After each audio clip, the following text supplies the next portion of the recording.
Okay, well, as frequent viewers of the channel will know, I haven't done a film review for some time.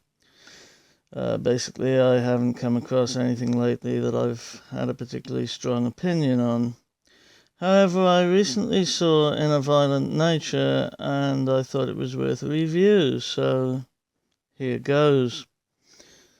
In a Violent Nature is a Shudder original horror movie shot in Ontario, Canada and directed by Chris Nash, who is probably most famous for a film called The Void some years back. I enjoyed that movie for what it was, and so when I found that his name was attached to this one as well, and also due to the amount of hype surrounding it, I thought it might be worth checking out.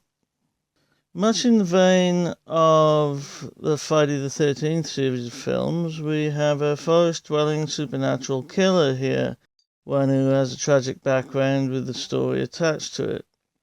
Basically, the killer, whose name is Johnny, was the local innocent kid who was taken advantage of by some loggers in the area, and to cut a long story short, he ends up getting killed.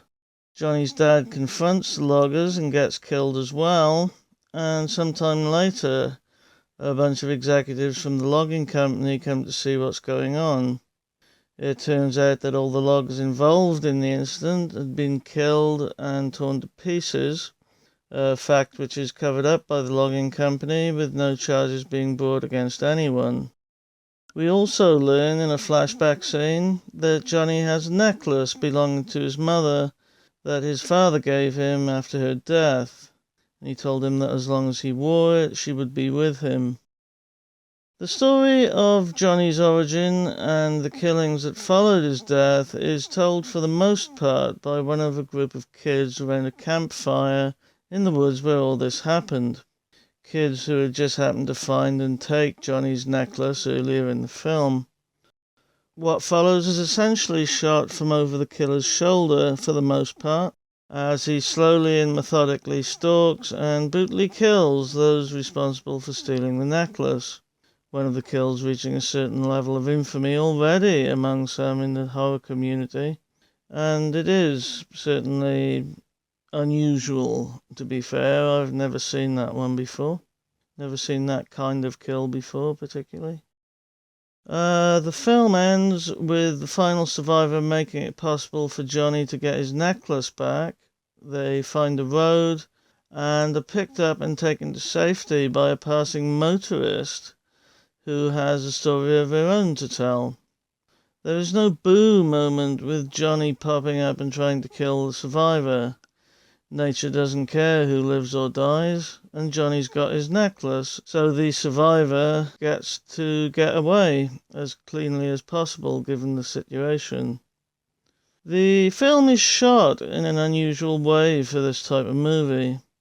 We don't spend any real time with the victims, so there is little empathy when they die, a situation that isn't really helped by the quality of the acting, which is little more than passable. We, or at least I, do get to feel some sympathy towards Johnny's character, however.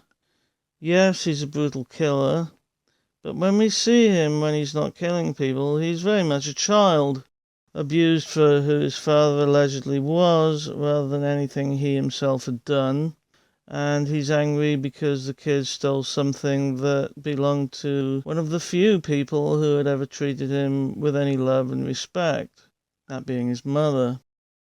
The camera work is a bit artsy, shooting over the killer's shoulder for much of the film, a bit like a third-person video game, while the tone is almost that of a found footage movie in a way and is quite effective in parts. The feel of some of the scenes, in particular the moment where two kids are by the lake, has a bit of a Blair Witch Project air about it, as if the killer has become part of the landscape in a way, a representation of nature's brutality. This tone is further cemented by the story that the woman has at the end of the film. I won't spoil it here, but it indicates that basically, if you don't respect nature, it can kill you quickly and without mercy, just like Johnny. The sound effects in the film are nondescript, really. A lot of natural sound seems to be the order of the day here, as one would expect. The only notable music, at least for me, in the film comes in the closing credits, a country-style song called the Black Fly Song, sung by Tracy Newman, although there are other moments of music within the movie. The film itself does seem to have been rather divisive, at least among the few reviews and comments about it that I've read. It seems to have been pitched as being pretty gory, and because it doesn't really end up being that for the most part, I think people who like a gore fest were disappointed. I've seen some people describe it as a satire or homage to slasher films of the 1980s, such as Friday the 13th, and while it is an example of broadly the same genre, I don't really see it as a satire. Whether it's an homage or not, the people who made the film clearly love the genre, so I guess it is, at least on that level, an homage, yes. In conclusion, then, I would say that if you're not a fan of slasher movies, this is not going to convert you. Even if you are, the way this film is shot might put you off, as it's a weird choice in some ways, shooting it in such an arty, languid style, which offsets the gore when it comes, at least for me, though there are certain scenes that work well and allow the scenery to become a character of its own. Nature is shown to be a violent place, as the title suggests, giving the title a double meaning given how the victims here die. Myself, I have to say I won't be in any hurry to watch this one again, though I did like the ending, the woman's story and the montage of shots of the natural world, a place at once beautiful and inviting while at the same time being absolutely unforgiving and brutal, putting a knot in the thread of the story of the film in a way, though it could be seen as a little on the nose by some, I guess.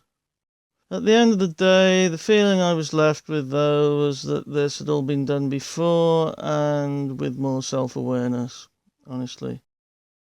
With all of the above being said, however, I hope you enjoyed this review of In a Violent Nature, and please like, share, comment and subscribe, as it really helps the channel a lot, and I will speak to you soon. Thank you very much for watching, and bye for now.